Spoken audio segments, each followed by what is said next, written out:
蒙面财经，朋友们好这期我们来讲讲如果发生金融危机我们普通人该怎么办前几期我给大家讲过这个美联储的这个罕见的2000年以后罕见的50个基点的降息，还有自1900年以来这个排到第10位的这个周跌幅都预示了不同寻常的这种金融史上的事件。那我们这次就来看一看如果真的发生金融危机了，我们普通人该怎么办？第一个部分我们先讲一下这个桥水投资这个达里奥他这个最近在 LinkedIn 上撰文写了篇文章写的是关于这个冠状病毒的几点思考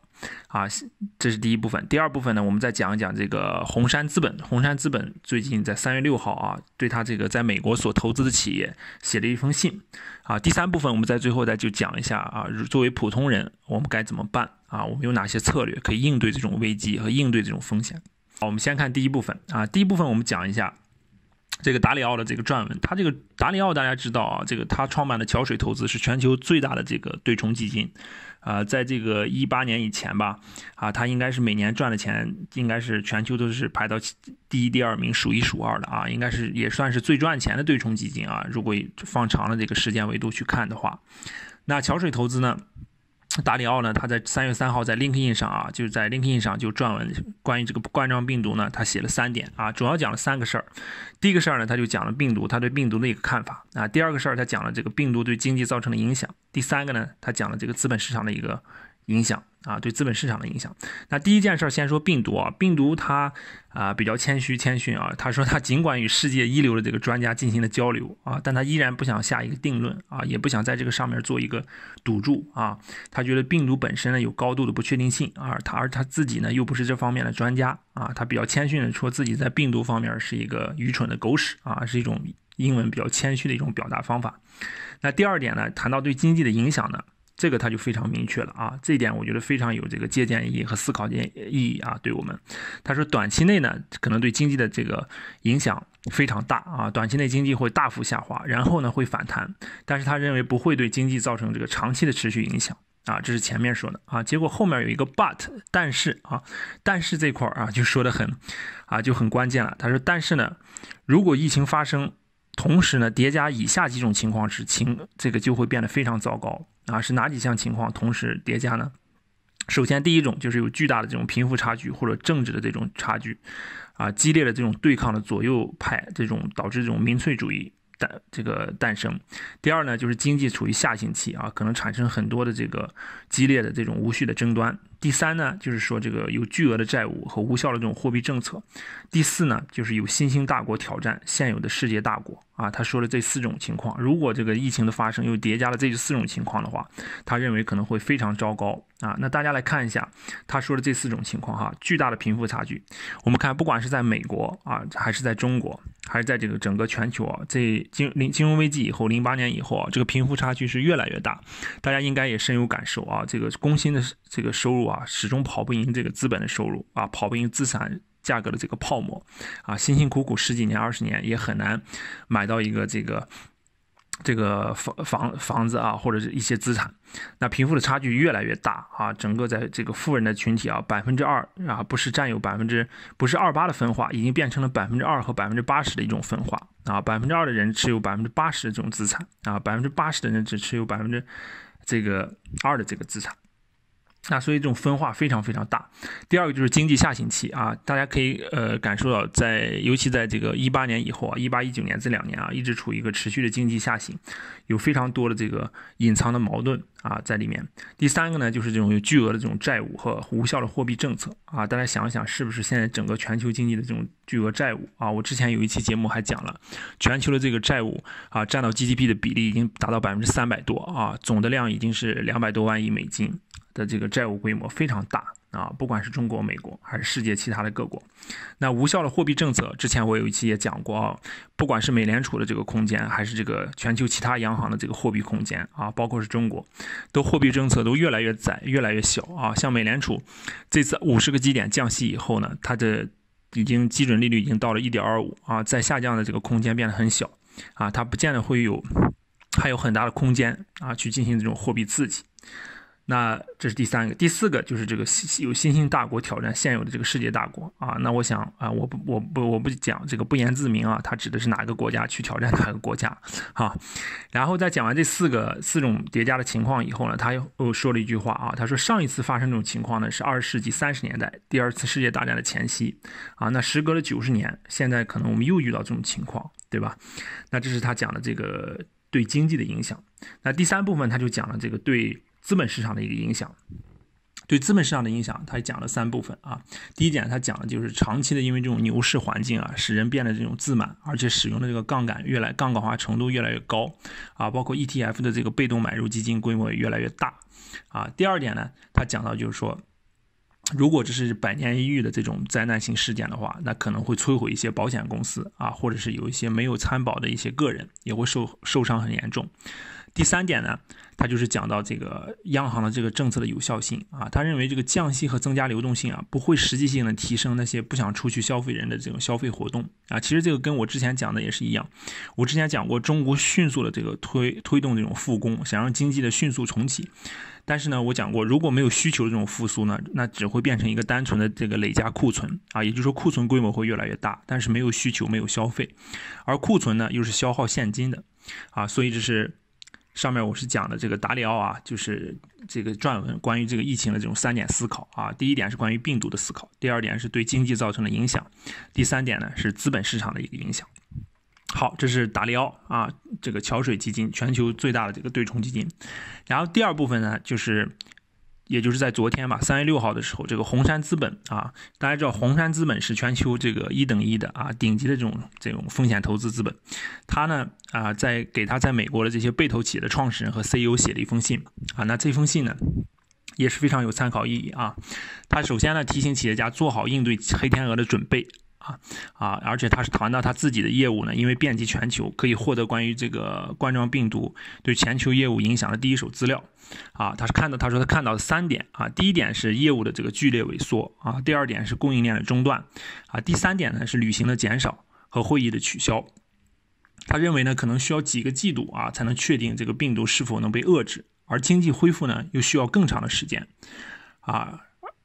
他认为央行的这个货币政策啊，对于减轻经济的影响是相对迟钝的一种工具啊，这是他前面谈的几点。最后呢，他又给出了6方面的这种建议啊，但在我看来呢，这6方面的建议其实说到的都是一个事情啊，就是开源节流啊，省该省的钱，裁该裁的人啊，其实都本质上是这个做的这么一个事儿啊。那哪6点建议呢？我简单给大家说一说啊。第1点建议就是这个现金储备。就是如果经济不景气呢，就是建议他这个被投企业，那你要掂量能承受几个季度。第2点呢，就是这个融资啊，如果融资变得越来越困难该怎么办啊？拿不到钱怎么办？第3点呢，就是销售预测啊，这个能获得多少销售收入和现金流。第4点就是营销计划。第5点就是员工人数啊，他说要用更少的人花更少的钱啊，做更多的事儿。第6点呢，就是资本支出啊，检验你以前的这种资本支出计划是否还明智啊，还要不要再花这个钱啊？所以其实这6点大家可以看到哈，说来说去还是现金，对吧？现金储备也好，融资也好，销售额也好，员工人数也好，资本支出也好，都是跟钱相关的。所以说，整个红杉资本啊，给他被投企业的这个建议就非常非常明晰了。我们可以看到，其实就是在讲。他尤其是他讲到这个达尔文的进化论，他说活下来的不是最强大的啊，或者是最聪明的，而是最能适应变化的啊。他其实言外之意就是说啊，希望被投企业能够迅速决断啊，迅速开源节流，迅速决断，不要拖泥带水啊。那大家知道这个红杉发出类似的警告，上一次是在什么时候吗？上一次还是在08年金融危机的时候啊。所以说时隔12年再一次发出了这种警告啊，所以我们也要这个重视这个红杉资本的它的这种警示和这种预言吧。那好，这是上面2部分呢，是我讲的这个达里奥啊，桥水的达里奥，还有这个红杉资本的这个2封信吧，也是比较市场上现在比较火热的，也是比较重要的2封信。那接下来我们说一说啊，如果真的发生金融危机了啊，因为我们看到这些大佬啊，包括这个我们看这个市场的这种跌幅啊，包括这个历史上的这种降息啊，都是非常不寻常的事件啊。如果真的发生金融危机了，那我们作为普通人该怎么办啊？这个桥水基金给的是这个投资者的一些建议红杉资本给的是它的被投建议、被投企业，也就是那些初创企业的一些建议。那我们作为一个活生生的这个普通人个体，我们该如何在这种风险中保全自我，然后应对风险？那首先呢，我的一个建议就是我分3个部分。第一个部分就是资产方面第二个工作方面工作生活方面，第三个就个人健康方面当然最重要的，因为我们这个是讲财经嘛，那我们最关注的还是我们的资产和财产方面我们该怎么做那最重要的，首先呢是要把这个高风险资产转向低风险资产把低风险资产转到安全资产所谓高风险资产是什么呢？就是我们一般持有的这个股票这些基金甚至包括这些不动产包括一些信托资产理财资产要向低风险资产去转化要向风险等级低的这些资产，比如说这个银行存款国债这些定期的银行的存单往这些低风险的资产去倒腾去转。那第二点呢，就是你从低风险资产，如果随着这个危机的这种演化和深入低风险资产可能还要再往更安全等级高的这个资产属性去转为了让大家更好的理解什么是高风险资产什么是低风险资产和安全资产我这里给大家看一个图这个图大家看这个分为不同的这个圈层，那这个圈层越往外风险越高，收益也越大这个圈层越往里风险越低，收益率越低。那大家看一下这个第一圈层这个国债也就是这个10年期国债收益率这个一般是认为是无风险收益率这个是由中央政府信用担保的。那到第二层，比如说银行存款国家开发银行的债券地方政府的债券它的收益率变高，风险也变大到第3圈层，比如说交易所的一些债券银行间市场的债券一直到第4层第5层主要就是给大家一个概念就是这个随着这个风险的升高很多产品的这个风险升高，收益率逐渐增大。而在顺周期的时候，经济复苏比较好经济发展比较好的时候呢那你当然多配置一些风险比较高的一些产品因为这个时候整个经济的风险比较低杠杆化程度也比较低，那整个你配置的产品风险高一些的话，收益也是相对大一点那当这个大的危机来临的时候呢那你配置产品就要小心一点就要这个产品的属性呢就要从高风险向低风险甚至向安全资产去做一个转移和转化。总的其实我的一个思路和理念就是这里简单说一下，就是从高风险资产要向低风险资产，要向安全资产去演进。同时呢要考虑这个银行体系的安全性大家知道在去年这个尤其中国的这个有些中小银行发生了巨大的风险包括我有一期节目也做了就关于这个银行的这个风险的问题尤其是中小银行的风险。如果你有一些钱还在当地的这个城商行农商行中小银行，那你要时时要关注，要留意，要小心可能需要把他们往这个大行去转移因为大行的风险承受能力更强中小型银行的这个风险承受能力比较弱这是在这个银行体系的一个变动整个我们这个资产属性的变动，其实都是这个随着大环境的变化而变化的它不是一成不变的，它也不是就是个一刀切的一个动作，它是一个动态的一个行为这是在讲到这个资产的这个属性方面。第二点，我们讲一下这个有人说这个风险的时候来临的时候买黄金买黄金对不对呢？这个是在风险这个就是在这个危机的早期和中期阶段买黄金是对的大家有避险属性黄金就会涨黄金会有突破。最近这2周的黄金的表现大家也有感受，也看到了，黄金是所有资产里面应该是最近表现最好的但是在这个危机最深化的时候，也就是这个流动性最紧缺的时候黄金可能也会受到一定的冲击因为有些机构它需要这种流动性，需要这种变现需要卖掉黄金以后需要流动性变现，然后去维持它一个基本的开支所以在危机最深化的时候，可能黄金也会受到一定的冲击。那个时候呢，可能你就需要动态的做一些变化，把黄金可能再去变成一些现金最后呢，我们再讲2点，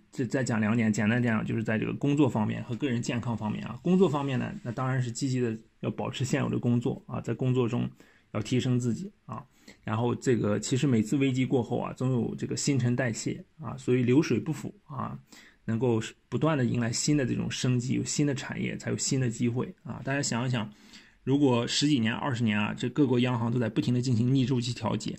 大而不能倒，塑造大量的这种大而不能倒的这种机构和企业啊，导致这个小企业一直很难这个有很大的一个发展或者存活啊。那其实每次新的一些商业模式、新的一些产品啊、新的一些契机，往往都是在危机中孕育的啊。大家可以想，这个移动互联网啊，这些苹果手机啊，包括这个很多的这个发明啊、创造啊、新产品、新技术、新模式啊，都是在危机中孕育的，然后在后面成长起来长大的啊。那所以在整个个人工作生活方面呢，我觉得就是保持好现有的工作，然后积极的提升自己啊，等待时机啊。第3点，最后就是这个个人健康方面啊，这个我不用多说了啊，大家知道这个没有健康，一切都是零哈，所有的财产也好，所有的东西也好，在这个如果没有健康，那最后就是归零啊。所以说，保持家人和自己的这个身体健康啊，为未来做准备啊，这是健康方面。那最后呢，我想说的就是这个要保持这种敏锐性啊，在危机之中也要保持这种敏锐性啊，然后静待时机，等待这个一切可能的机会的这种来临。好，这就是我这期给大家做的这个分享。